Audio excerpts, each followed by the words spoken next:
সবাই মিলে গেছিলাম, তো একটু হালকা আনন্দ বা হালকা মিষ্টি তো নিয়ে থাকতে পারি না।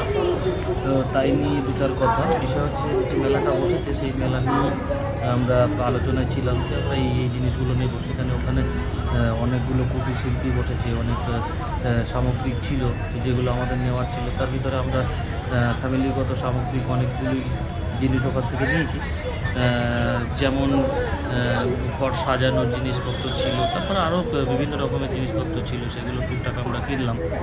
তারপরে মনে হয়েছিল যে না, শুধু কিনলে তো হবে না, একটা ভিডিও বানিয়ে রাখি। তো তারপরে একটা ভিডিও বানালাম। তো বানাতে বানাতে মনে হয়েছিল বেশ ভালোই হচ্ছে, তো একটু বানিয়ে নিই। তারপর প্রচুর মানুষ, বিভিন্ন রকমের মানুষ ছিল, তার ভিতরে আমরা বেশ কিছু লোক গেছি, আমরা বন্ধুবান্ধব 2-3 জন গেছিলাম। তো এটা নিতে ওটা নিতে অনেকগুলো জিনিস নিয়েছি। তো সেটা কী কী নিয়েছি আমরা এই ভিডিওর ভিতরে আপনাদেরকে দেখাবো, কাইন্ডলি দেখতে থাকুন, নিশ্চয়ই মজা পাবেন। তো এখানে প্রচুর মানুষ ছিল, অনেক মেয়ে ছেলে বাচ্চা বয়স্ক সবাই মিলে